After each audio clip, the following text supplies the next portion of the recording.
And it seemed that the NFL was embracing that, given AB's endorsement deals and the Madden cover. Being on the cover of Madden football is an indication that you have reached upper echelons of stardom. The idea that he was on there with no helmet, the part that makes that interesting is not simply that it allows for his face to be seen, but it is also a reflection of the fact that he has been known as the sort of guy who would be there without his helmet on. Look at me right now. And that is a reflection of who the man was. When I talked to AB about being on the cover of Madden, he talked a lot about wanting to inspire people. His work ethic is incredible. And that has been an inspiration to a lot of young people, a lot of adults. All this, and he would be like, Coach, I'm doing this just so I can feed my family, so I can make sure we are good to go forever. The problem is that when you're at that stage, you live in a glass bowl, everybody sees you. You're not invincible and you're not invisible. And you can't afford to make mistakes.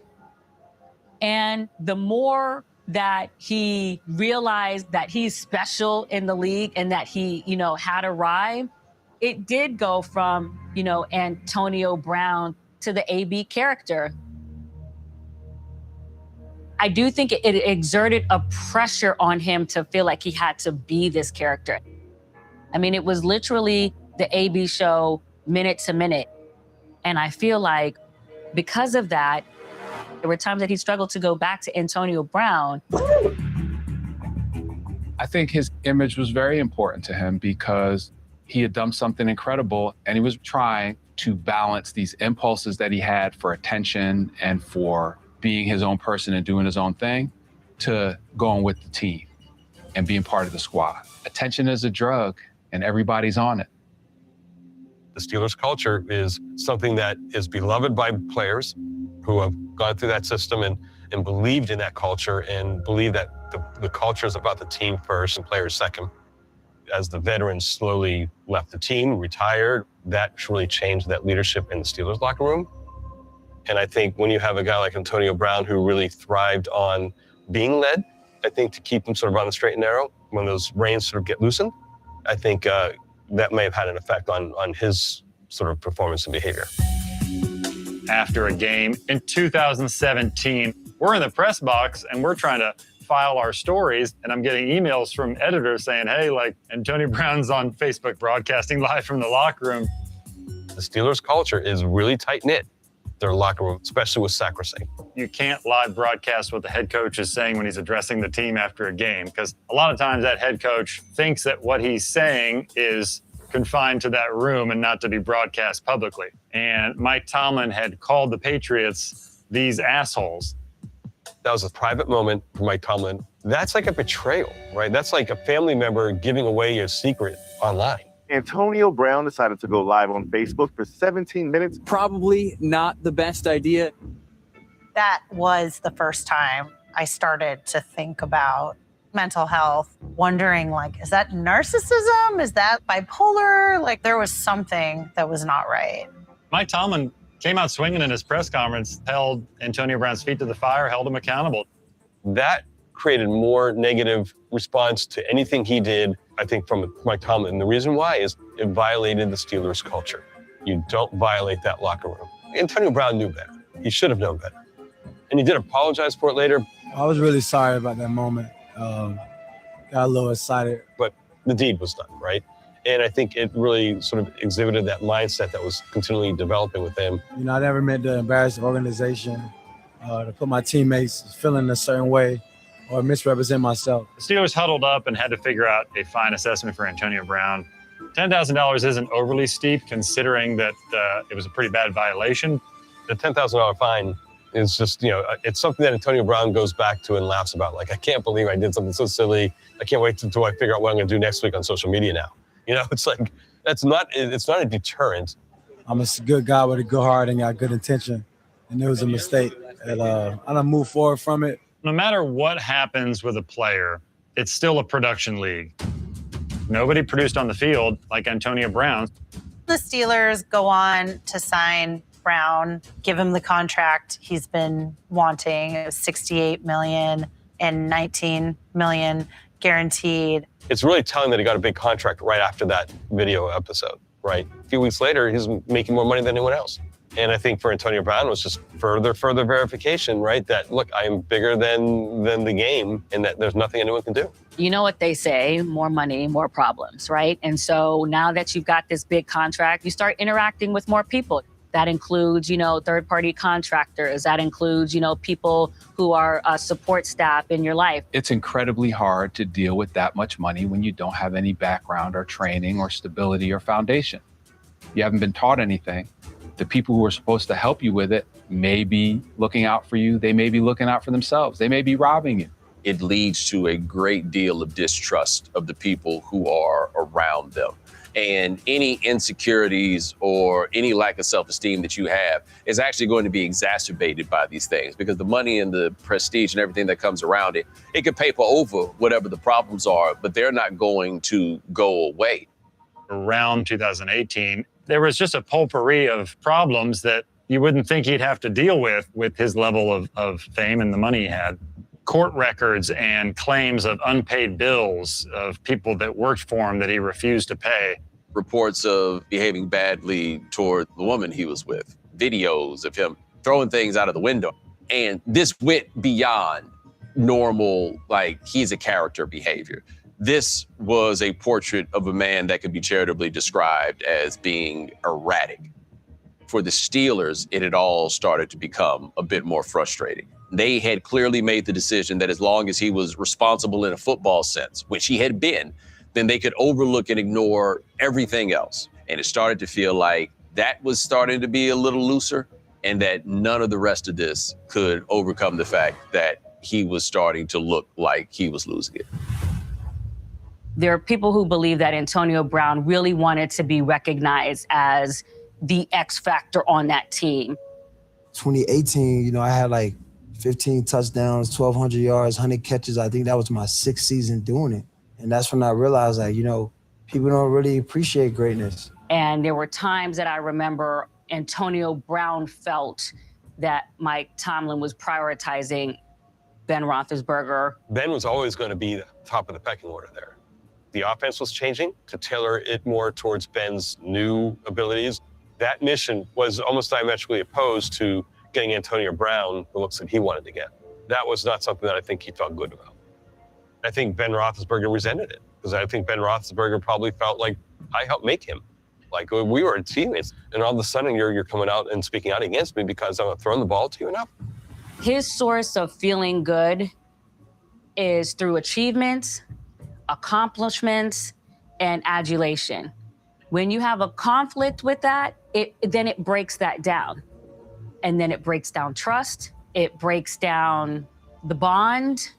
And those are things I really think that he thrives off and needs. Today has Steelers Nation on edge after responding to a former Steelers employee on Twitter with "Trade me." Eventually, the Steelers were starting to reach a boiling point with Antonio Brown. He missed a walkthrough. There was an incident in a practice where he and Ben Roethlisberger were at odds. And then Mike Tomlin's like, hey, just don't show up for Sunday. We're going to roll without you. When he benched Antonio Brown, everyone was really surprised. And I think there was a little bit of, wow, Tomlin finally did it. Like, Tomlin really did it. It was like, wow, this A, must have really gotten bad. And B, maybe Mike Tomlin, has had enough. Antonio Brown gets benched in the game against the Bengals and comes onto the field briefly with a fur coat on. The official haberdashery of making a point of the NFL player is the fur coat. That is not a man that is trying to blend in with everything else that is going on. That is a man that is making a point that he's the guy in the fur coat. You guys are not. That told us a lot about his future there with the Steelers. It was a big middle finger to everybody, clearly. And I think it was also him trying to push the buttons to get him out of there. Because I think at that point he knew he needed to go. And I think he probably felt like he had bigger opportunities elsewhere too. I feel like when I went to the Steelers, Mike Tomlin was, man, that dude was like my pops, to be honest. So I'm always, indebted to Mike Tomlin. Like, he was one of those guys that stood in the foxhole for me. Always had my back. Always believed in me. At the end of the day, Mike Tomlin is about winning. and is about the Pittsburgh Steelers. Is it Mike Tomlin's job to raise Antonio Brown, a 20-something-year-old man? Like, no. It's his job to put out the best product on the field. It's not their job to fix Antonio Brown. Call me Mr. Big Chest.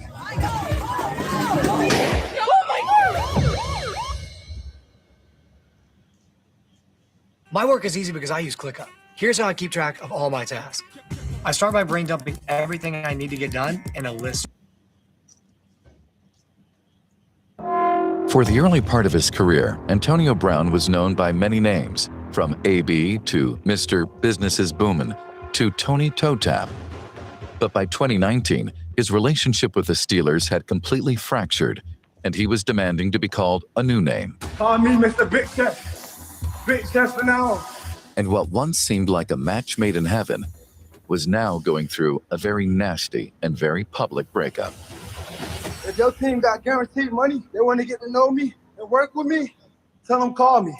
There was just so much chaos, in the headlines. The engagement was off the roof that year. A meltdown has taken place before our very eyes. Antonio Brown is done with the Steelers, and he is burning down every possible bridge he can on his exit out. The fact that the Steelers had just extended Antonio Brown and then had to trade him illustrates how desperate they were to move on. They seem to understand when good business goes bad. And they had to assume $20 million of their salary cap that they can't spend on anybody else. That's how much they wanted to get rid of him. Antonio Brown gets his wish. The Steelers ship AB off to the Raiders, and the 3-year deal worth $50 million makes him the NFL's highest paid receiver and sends ripples around the league. When the Steelers traded Antonio Brown to the Raiders, I think the expectation was that he was going to be able to contribute immediately and elevate the Raiders' offense. Mike Mayock was a new GM in his own right at that time. Obviously, that was a huge acquisition. There was a lot of pressure for things to go smoothly, and it didn't. He did not play a single game for the Raiders.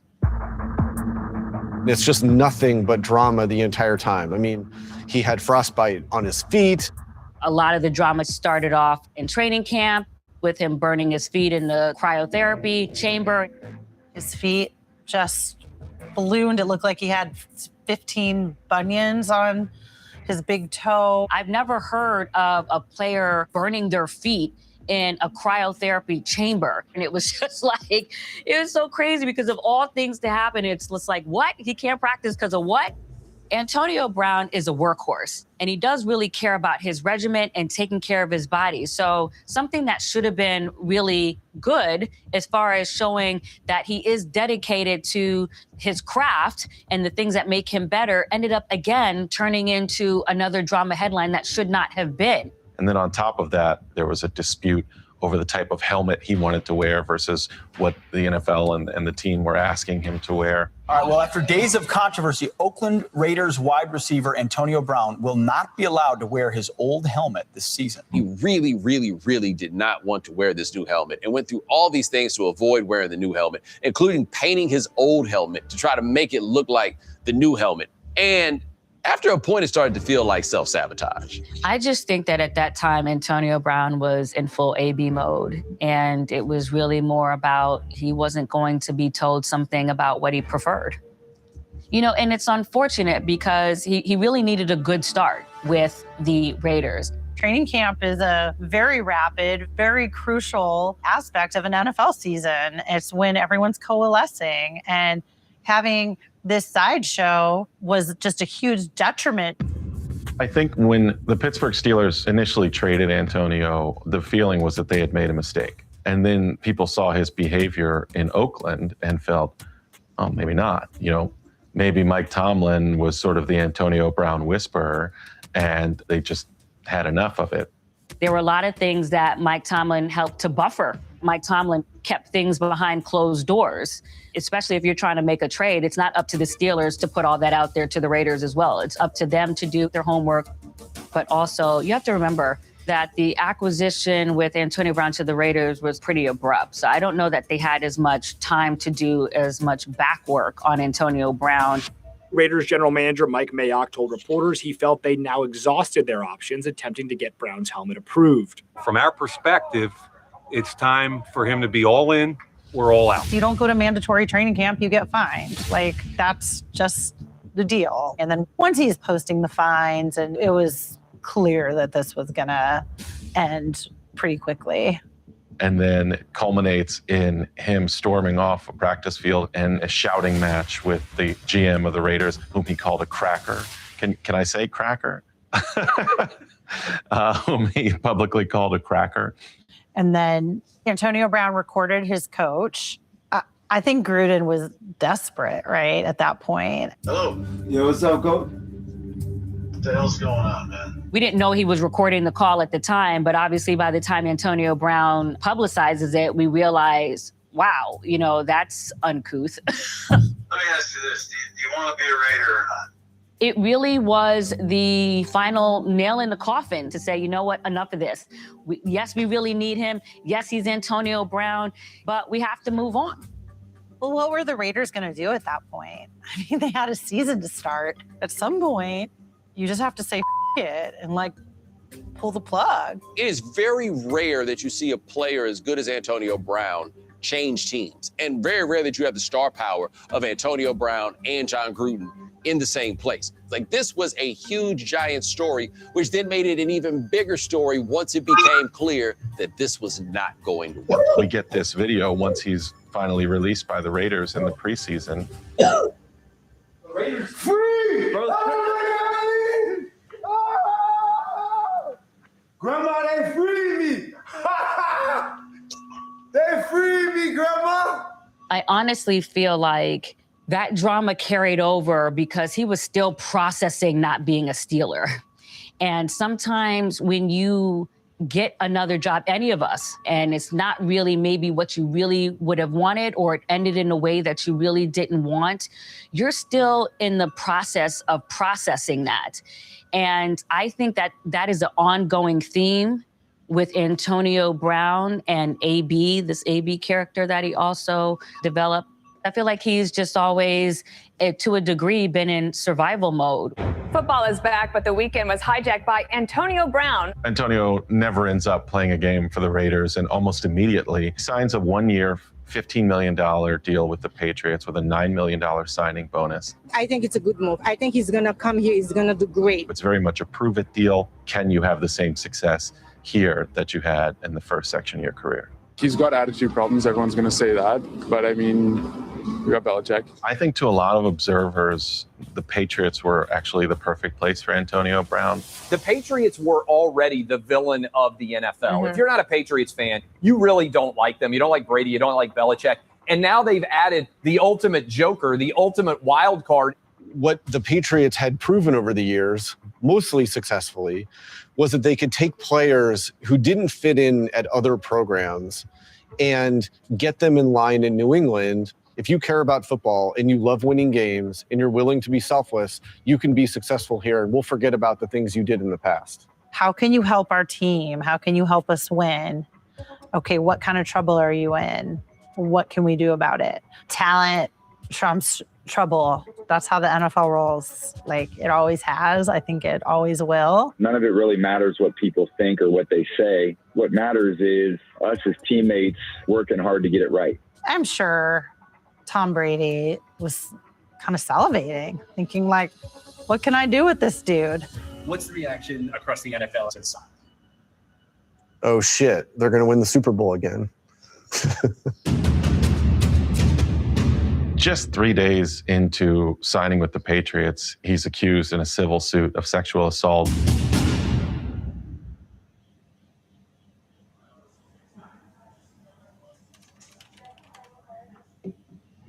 In the documents that were put forth yesterday, Brittany Taylor alleges that Brown assaulted her 3 different times. Brittany Taylor is a former college classmate and a gymnast at Central Michigan University.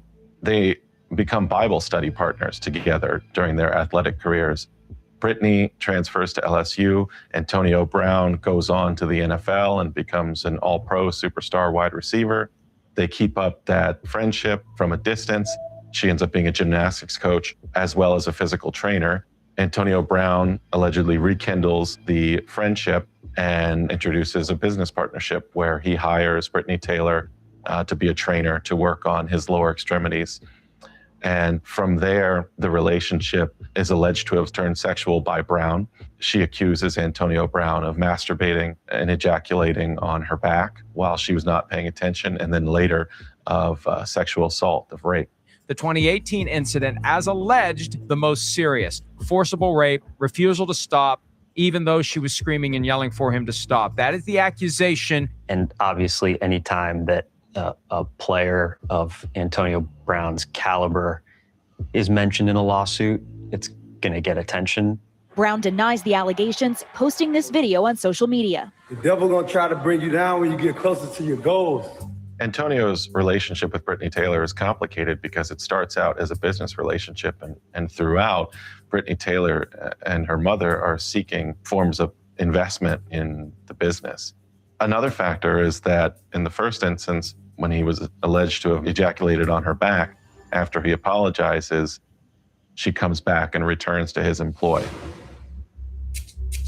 Days later, Sports Illustrated reported that it had been in contact with another woman. This young woman talks to us and she tells us that Antonio Brown essentially crossed that employer-employee barrier and made it sexual, allegedly. Antonio Brown offers to hire this young woman to paint a mural of him in his own home. The woman agrees, and very quickly things go off the rails.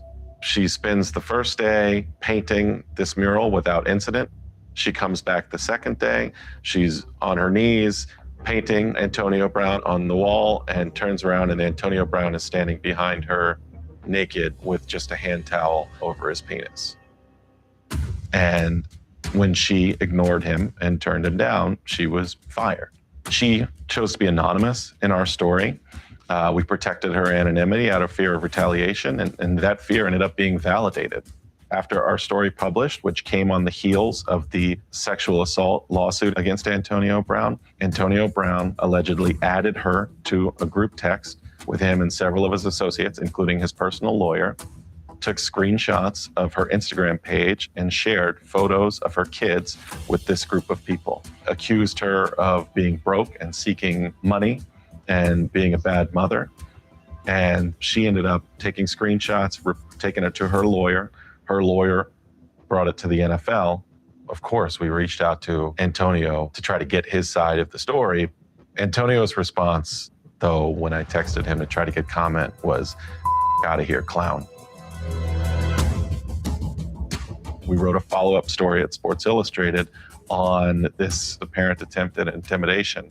And for the Patriots, that was the last straw. All right, the New England Patriots have just released Antonio Brown following sexual assault accusations against him. You know, at that point, he was such a distraction and just such a mess.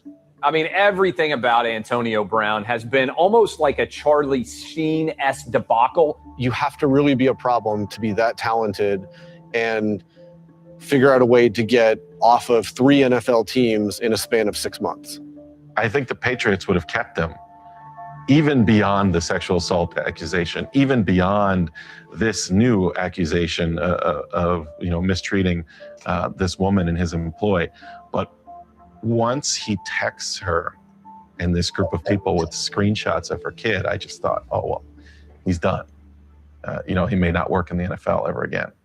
I think when Antonio Brown called out Ben Roethlisberger and Robert Kraft for their own transgressions. He had a series of tweets, as I mentioned, some of them that have since been deleted. He's implying that there's a double standard in how he has been treated versus how others who've been accused of sexual assaults or misconduct have been treated. I had a lot of mixed feelings about it because here we have Brown out there being accused, but then he does have a point that those two got shoved under the rug, basically. The Kraft masseuse incident and then Ben Roethlisberger, most notably, 2 very documented incidents in 2010, and then the NFL reducing his punishment from 6 games to 4 games for good behavior. Like he literally about the same as Tom Brady did for Deflategate. When Ben Roethlisberger was accused of sexual assault, women were not really being believed. This is before Me Too. We did not recognize there was a widespread culture of powerful men victimizing women, raping women. That context did not yet exist. You add on top of that, this is a white Super Bowl winning, heroic quarterback for the Pittsburgh Steelers. And so that's absolutely going to get dealt with differently because of time, because of place, because of race than a similar allegation against AB.